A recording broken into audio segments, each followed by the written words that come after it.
Créé en octobre 2010, One Hill Central and Eastern Africa, dont le siège est à Kampala en Ouganda, regroupe actuellement 8 pays. Le Cameroun, l'Éthiopie, le Kenya, l'Ouganda, la République démocratique du Congo, le Rwanda, la Tanzanie et le Sénégal, ainsi que 14 institutions de santé publique et de médecine vétérinaire. De l'avis du représentant du ministre de la Santé publique, ce réseau est né du constat de la limite, voire de l'impuissance des approches verticales dans la résolution des problèmes de santé, maladies infectieuses ou événements de santé publique dans leur diversité. À en croire le professeur Samuel Kingé, l'approche One Hill Central and Eastern Africa a été adoptée pour répondre aux menaces croissantes des maladies dévastatrices. Elle préconise le renforcement de la collaboration interdisciplinaire et multisectorielle pour la résolution des problèmes complexes de santé à l'interface homme-animal et environnement. C'est donc ce réseau qui a polarisé l'attention des acteurs de ce concept à Yaoundé. Concept qui, selon le professeur Samuel Kingé, contribue à trouver les voies et moyens pour l'amélioration du bien-être sanitaire des populations exposées aux périls pathologiques présents et futurs des animaux et des écosystèmes.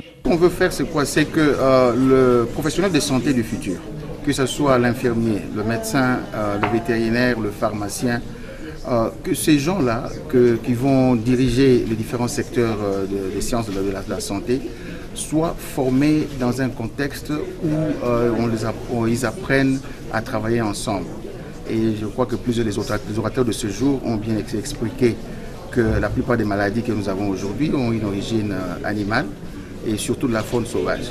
Au Cameroun, qui fait également face à des défis dans la lutte contre les maladies infectieuses émergentes et réémergentes, le réseau One Hill Central and Eastern Africa bénéficiera de l'accompagnement des ministères de l'enseignement supérieur, de l'élevage, des pêches et des industries animales, des forêts et de la faune, de la recherche scientifique et de l'innovation, de l'environnement, de la protection de la nature et du développement durable.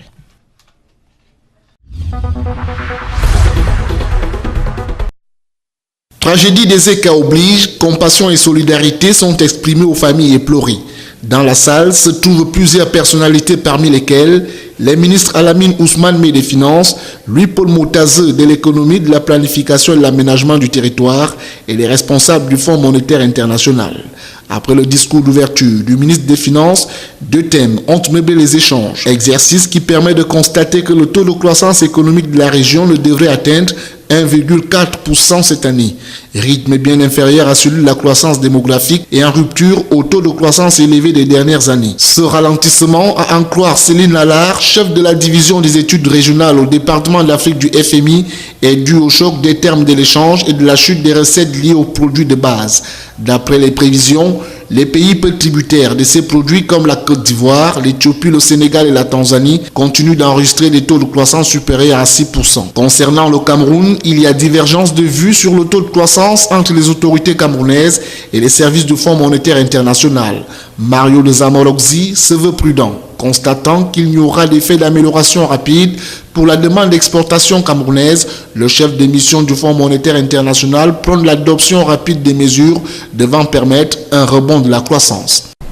En revanche, lorsque nous regardons vers l'avenir, nous parlons de projection. Et qui dit projection, par définition, parle d'un avenir incertain où on ne sait pas ce qui va se passer, mais on essaye de se donner quelques jalons pour savoir où l'économie dans quelle direction l'économie pourrait aller et comment prévoir un certain nombre de mesures et d'actions politiques pour pouvoir répondre à ces incertitudes. Par contre, le gouvernement camerounais poursuit la mise en œuvre du DSCE et du plan d'urgence triennal avec un taux de croissance économique qui devrait se situer autour de 5,6% en 2016 contre 5,8% en 2015. Il y a bien d'autres éléments d'appréciation.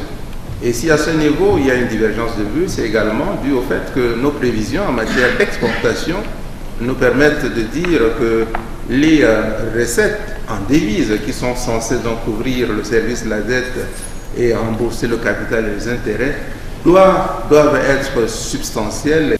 Pour tout dire, des réformes structurelles s'imposent dans les prochains mois dans l'ensemble des pays de l'Afrique subsaharienne, c'est d'autant plus qu'une embellie est probable en 2017 avec une croissance plus forte et durable. Entre autres défis, un accent doit être mis dans l'amélioration de la productivité des dépenses publiques.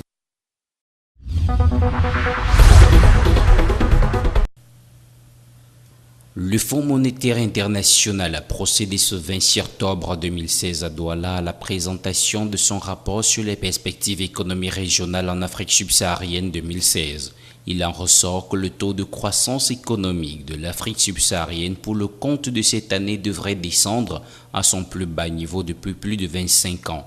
Selon l'édition d'octobre 2016 du rapport sur les perspectives économiques et régionales pour l'Afrique subsaharienne, le taux de croissance économique de la région ne devrait pas perdre que 1,4% cette année, un rythme bien inférieur à celui de la croissance démographique et marque une nette rupture par rapport au taux de croissance élevé de ces dernières années. À la lecture de ce bref retour d'information du FMI ce matin, nous pouvons juste constater que la croissance pour le Cameroun, pour l'avenir, va être réduite et elle va être en deçà d'environ 4%. Ce n'est pas une bonne nouvelle pour une croissance, pour ce qui est attendu de nous, notamment pour atteindre l'émergence 2035. Ça demande donc un certain nombre de réformes structurelles très importantes.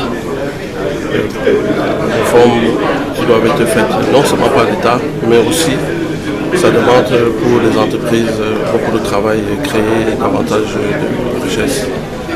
Et même aussi peut-être reformer les orientations économiques des entreprises pour pouvoir justement être dans le train de ce rendez-vous de l'émergence. Êtes-vous d'accord avec le ralentissement constaté tient à des facteurs principaux d'après le directeur du département Afrique pour le FMI. D'une part, l'environnement extérieur est détérioré pour beaucoup de pays de la région, notamment parce que les coûts des produits de base sont à leur plus bas niveau depuis plusieurs années et les conditions financières se sont sensiblement durcies.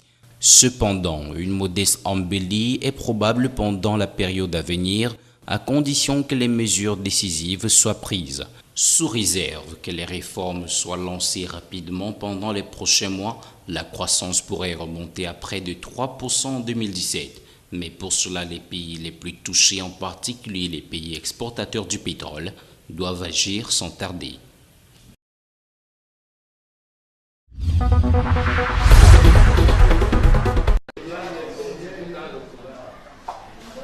Arrivé au Cameroun en compagnie d'une délégation d'hommes et de femmes d'affaires allemands, Thomas Silveron a eu des échanges enrichissants avec le ministre des Finances en présence des plus proches collaborateurs de la mine Ousmane Mey. Ces échanges qui se sont déroulés à huis clos auront permis aux deux parties de passer en revue les grandes questions de la coopération bilatérale entre le Cameroun et l'Allemagne. On avait une négociation bilatérale de développement en juillet. Et on est convenu de, encore une fois, agrandir notre coopération bilatérale entre Cameroun et l'Allemagne.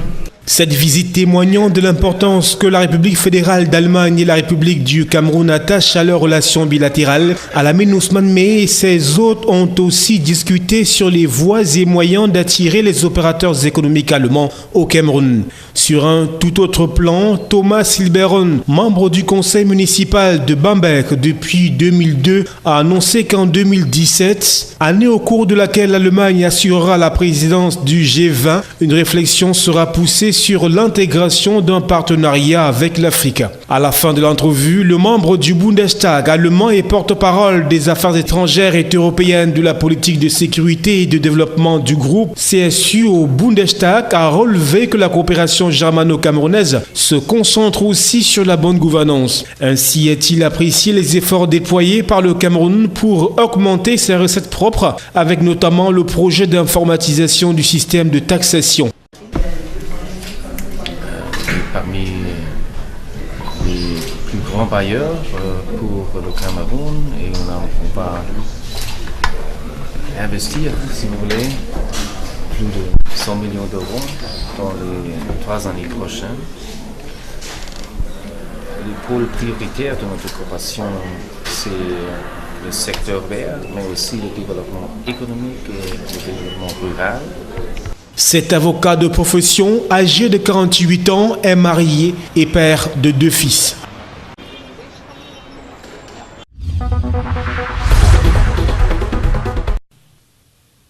Le Bureau international du travail, représentation du Cameroun, a organisé ce 26 octobre 2016 à Douala l'atelier de formation des personnels de soins d'entreprise à la dispensation du traitement antirétroviral contre le sida.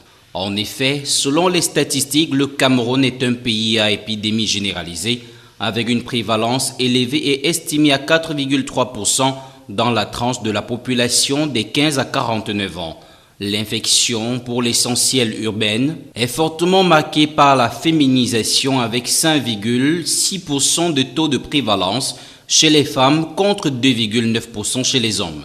En vue de répondre aux besoins toujours importants en matière de prise en charge des malades, les participants à cet atelier seront dotés pendant 3 jours des capacités pour dispenser les traitements antirétroviraux aux travailleurs et à leurs dépendants et réduit significativement la stigmatisation et la discrimination liées au VIH et au sida en milieu professionnel. C'est aussi l'occasion dans le cadre de cet atelier de discuter les questions de stigmatisation et discrimination, étant entendu que c'est des attitudes qui impactent négativement sur la demande des services de traitement et sur la rétention des patients qui ont initié le traitement. Jusque-là, la plupart des centres médicaux qui ont quand même un plateau technique qui peut être une opportunité pour offrir ces services n'étaient pas compétents, n'étaient pas capacités pour assurer la dispensation des ARV.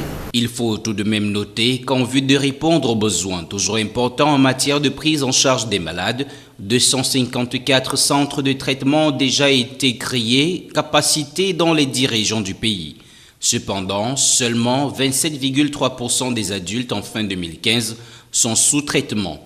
Pour contribuer à l'atteinte de ces objectifs, le Cameroun a entrepris en 2016 l'accélération de la thérapie du traitement ARV à travers notamment le renforcement de la décentralisation par l'implication des communautés et davantage des centres médicaux d'entreprise à dispenser les ARV. C'est dans ce cadre que le BIT, en collaboration avec le groupe technique central du Comité national de lutte contre le sida et le ministère du Travail et de la Sécurité sociale, a donc entrepris cet atelier de formation d'utilité publique.